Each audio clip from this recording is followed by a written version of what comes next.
We had a few identities a little while back related to symmetry, and I want to take a look at those again from the point of at least some of those from the point of view of the sum and difference formulas. So, for instance, one of them that we had was relating theta and reflection across the y-axis. That angle right there is 180 degrees minus theta.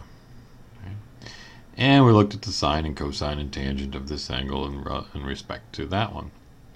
Well, now I have another way that I can do it because 180 minus theta is a difference of two angles. So let's use the sine of a difference.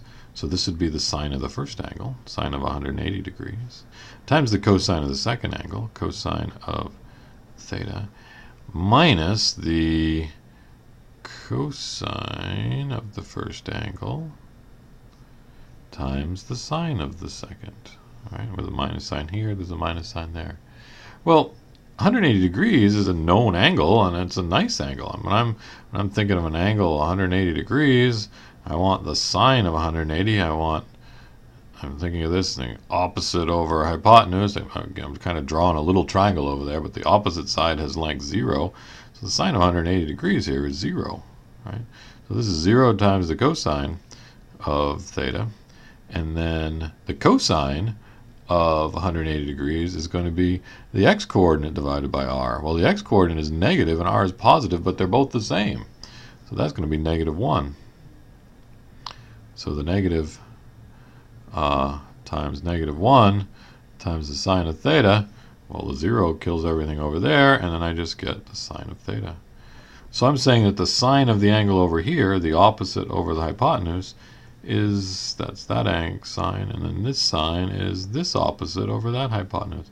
This divided by that is the same as this divided by that. I believe that. Same r, same y value. Okay.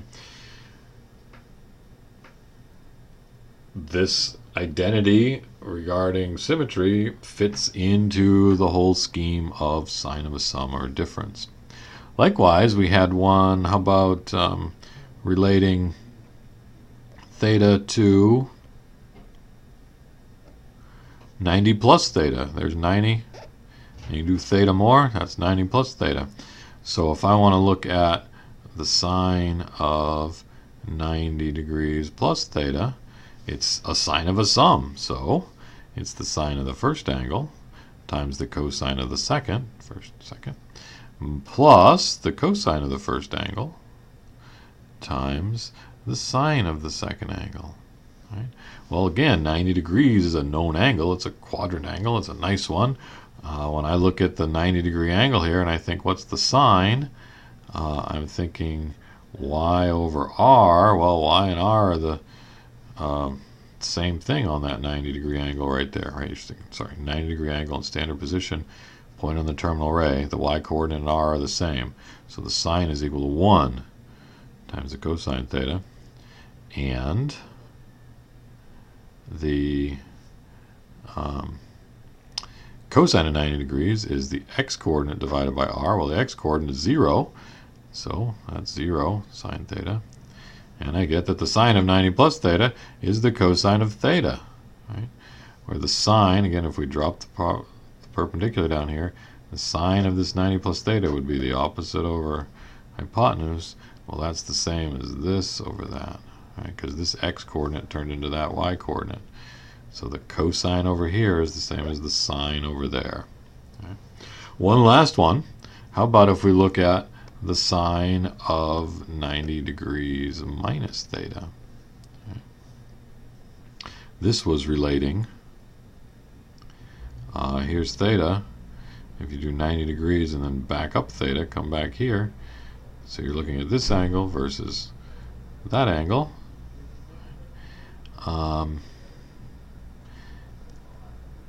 Here the x and y coordinates just changed place because this y coordinate is now that x coordinate and this x coordinate is that y coordinate.